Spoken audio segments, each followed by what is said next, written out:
bienvenidos a la cápsula número 7. Yo soy el maestro José Rueda y los voy a estar acompañando durante esta cápsula. Bien, comenzamos. El día de hoy vamos a hablar específicamente de la clasificación de los documentos, ya que vimos que existen diferentes fuentes de información y que vimos que existen centros que se dedican específicamente a organizarla. Bueno, vamos a hablar de los tipos de documentos que podemos encontrar, ¿verdad? Durante la investigación científica, social, jurídica o histórica, no importa realmente la disciplina, siempre se va a requerir de una rigurosa gestión y un riguroso control de los documentos que se generen. Es decir, de todo aquello que generemos, vamos a necesitar hacer una clasificación, ¿verdad? Además de todo aquello que se recolecte o que se analice. Esta clasificación de los documentos es fundamental tanto para la credibilidad de los resultados como para la organización y el acceso eficiente a la información relevante, es decir, va a permitir un mejor entendimiento de nuestro trabajo investigativo. A continuación, vamos a desarrollar un panorama detallado sobre la clasificación documental en el contexto de las investigaciones. Dentro de los criterios para la clasificación de la información de documentos, vamos a tener lo siguiente que se van a poder realizar considerando diferentes criterios o enfoques, entre los que van a destacar clasificarlas por su origen, es decir, según si los documentos han sido elaborados por las personas investigadoras como fuentes primarias o si bien de terceros como fuentes secundarias o terciarias. Cuando se clasifican los documentos recolectados y procesados por su origen, vamos a ver que todas las fuentes que vengan o provengan directamente del ejecutor de la investigación van a ser fuentes primarias y todas aquellas fuentes que más bien sean una reinterpretación de un mismo trabajo investigativo o que solamente den una opinión o sometan a crítica o trabajo investigativo, va a ser una fuente secundaria o terciaria, ¿verdad? Por otro lado, vamos a poderla clasificar de acuerdo a contenido. Los documentos que contienen datos empíricos, teóricos, metodológicos, análisis, conclusiones o entre otros. Además que en muchas literaturas van a encontrar que cuando se habla de clasificación de contenido puede ser específicamente de temas. Por ejemplo, imagínense que nosotros estamos investigando la relación que hay entre eh, los estímulos positivos y el comportamiento de los caninos. Vamos a poder encontrar documentos que se hablen de estimulación con alimento, estimulación con aromatizantes, estimulación positiva, estimulación negativa, estimulación con contacto físico y el contenido va a dictar esa clasificación. Lo más importante de la clasificación por contenido es que el investigador va a decidir cuáles son las etiquetas más adecuadas para este rubro, ¿no? O sea, es decir, cada disciplina y cada investigación va a tener en específico temas en particular con los que va a poder agrupar la información de diferente manera. También vamos a tener que podemos clasificarlas por su soporte, es decir, en función del modo en el que se presentan, si se encuentran de manera digital, impresa o audiovisual. Aunque esta clasificación ya no se utiliza demasiado, digamos, o se encuentra en desuso, la clasificación yo les diría que las más comunes son la clasificación por el contenido y por el proceso de investigación. ¿Por qué? Porque en el caso por la función en el proceso investigativo va a depender de la etapa o propósito que cumple. Por ejemplo, recolectar datos, análisis, presentación de resultados, etcétera. Entonces, la clasificación de los documentos que se generen y se recapilen dentro ya del trabajo de investigación va a depender, les digo, principalmente de esto, de qué es lo que aporte, ¿verdad? Y por eso va a pasarse normalmente una investigación científica, normalmente se basan en tipos de contenido y en las etapas del proceso investigativo. ¿Por qué o cómo se diferencian las de tipo de contenido de las del proceso investigativo?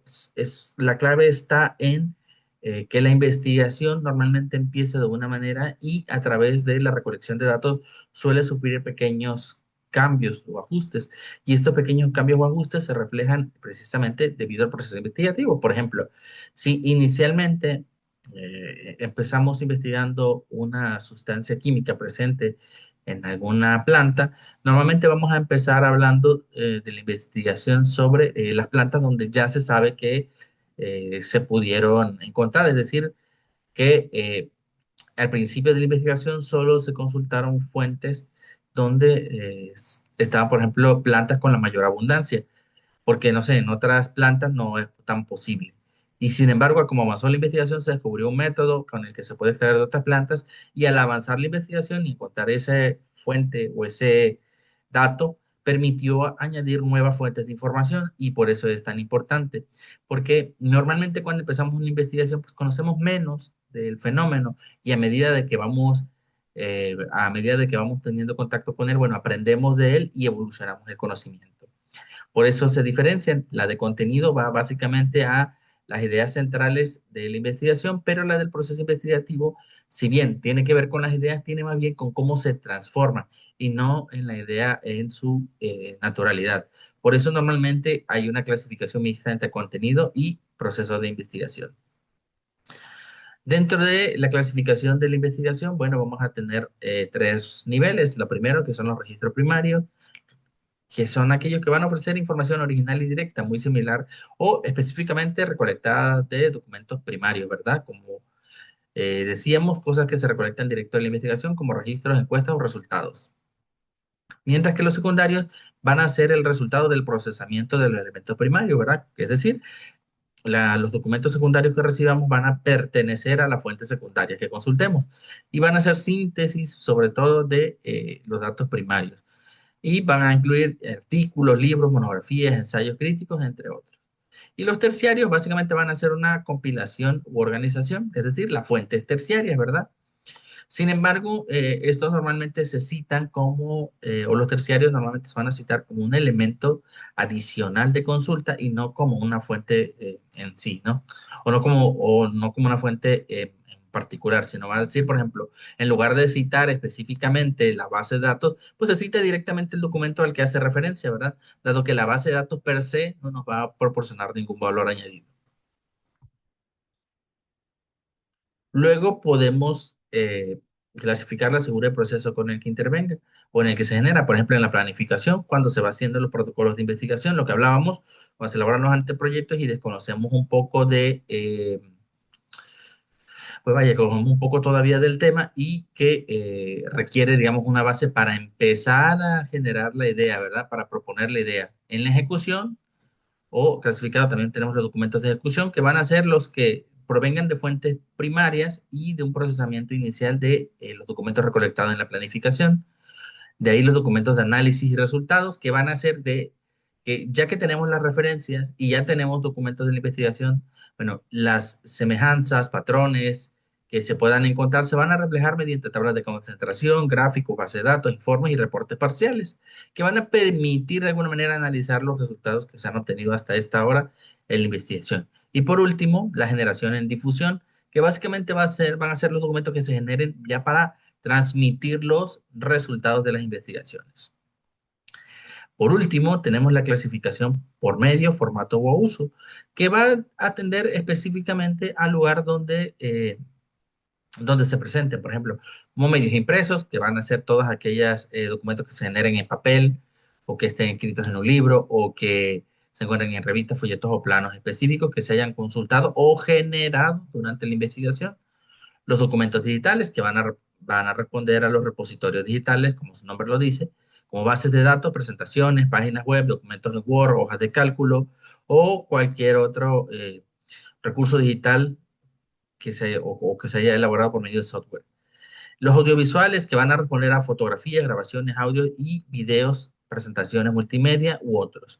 Los audiovisuales también pueden incluir cintas de grabación de audio, de entrevistas o de programas televisivos. Y algo que se conoce como microforma o microfilmes o microfichas, que son empleados específicamente para generar referencias sobre archivos históricos. Muy bien, como ven, vamos a tener diferentes clasificaciones. La de relación va a estar basada directamente a la fuente, la del proceso al momento en el que se genera el documento y la de medio va a responder específicamente a cómo se transmite, ¿verdad? Es decir, si es en papel, en digital, en audio o en otro tipo de comunicación o estrategias de comunicación. Muy bien, hasta aquí con esta cápsula. Nos vemos en la siguiente.